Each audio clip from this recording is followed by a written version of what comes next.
A very good morning to my dear children. Today is your maths class, your innovative maths class, and I am going to teach a new lesson, that is money. So whatever I send in your assignment regarding the previous lesson, that was mensuration area chapter.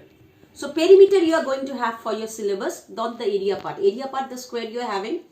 I think so that you just do the perimeter part, okay, and the sums which I did, which I sent in your assignment, you just do those sums, okay. Based on those sums you practice the sums, okay. Not only those sums are going to come in your exam, not like I can change the number, I can change the pattern also, but you should know the rules how to do the sum to find the perimeter, okay. Now today I am going to do money. This is the chapter, the last chapter which you are having for your annual term, money. So for money, when the time comes, when the term comes, money, so everyone is very interested, money. All the people in the world, they are interested with this money. So why not my small children? So colorful notes, and the coins with the tingling sound, everyone likes money. So this money, so some people say that coins, then notes, okay. So what are those? Those are money, okay. So the two forms of money, you know, one is for, I'm talking about Indian money. So when I'm talking about Indian money, because India is a country, okay. So when I'm talking about the Indian currency, that is money. We say money, but when we say currency, then it is, and the currency is in rupees. Indian currency is in rupees, okay. And it is divided into two parts. One is the rupee part and one is the paisa part. Okay, so the two divisions of this Indian currency is the rupee part and the paisa part. Okay, so if I write the number like this,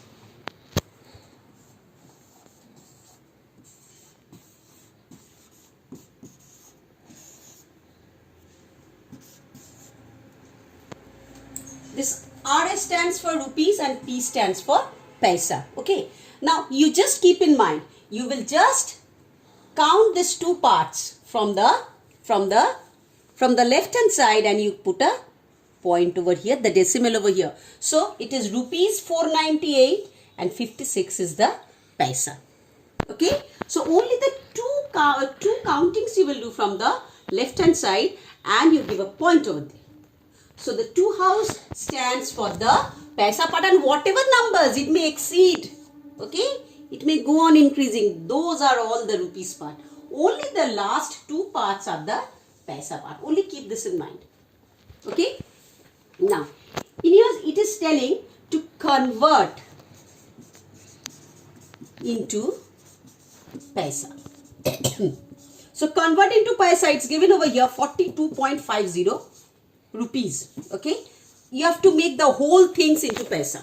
So when you make the whole things into paisa, just remove the point. So this is this paisa. Okay, just remove the point. Then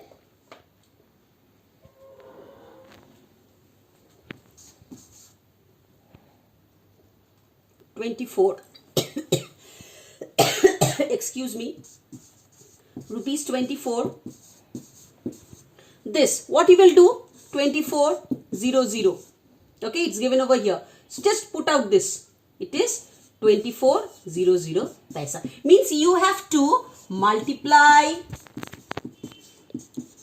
the rupees with 100. Then you will get the paisa.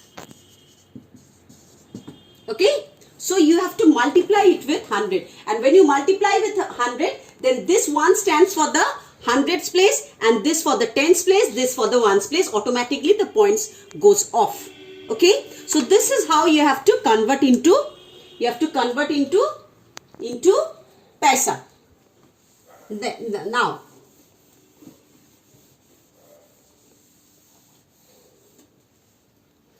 see this. Convert into rupees. It's given over here. 28. 7450 paisa. It's very easy. Just give a point over here. Rupees 74. This means it is 74 rupees and 50 paise. After counting the two house, you give a point. Then it is conversion to rupees. It's very easy. All of you, my dear children, do it. Okay. There you have to put away the point, and here you have to put the point. That is the conversion from rupees to paisa and paisa to rupees. Okay. Now, see this.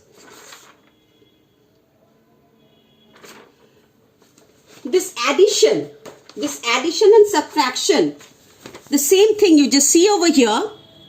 You see over here, the points are given over here. You just have to put a point after adding these two numbers. For example, I'll just show you rupees 35.65, then rupees 85.50. Okay, so 5 and 0 is 5. 6 and 5 is 11. You will write 1 and you will put a 1 over here.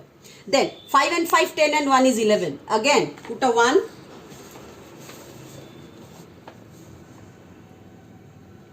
Okay. And then you see 8 and 3 is 11 and 1 is 12. So it is 121.15. Now, it may come to your mind, ma'am, this is the rupees. So where will we put the point? I told you as usual, between this. You count this two house. This is the easiest process. You count the two house from the left hand side and then you put the decimal over here. So this is your rupees and this is your paisa. So like this you are going to have your addition and subtraction. You please do it yourself, all of you. I will give this in your assignment. And in your assignment today, for this week, I am not giving you the homework in maths, you know, my dear children. I am not giving. When I will complete the chapter, then I will give you the homework. But you will omit this exercise, that is exercise 12D. Estimation is not there. Okay, estimation is not there. Estimation you will not do. You will only go through the direct sums, not the estimation one. Okay. And I'll not give you the homework. The homework you will have for your mental maths. Mental maths I'll give you the homework.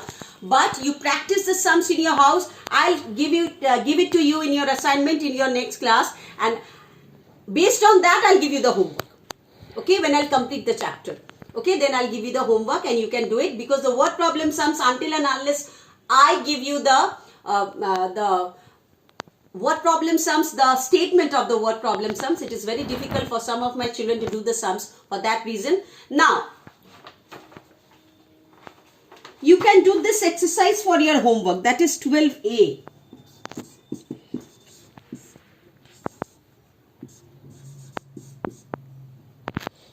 Okay, 12A. You will get it for your homework.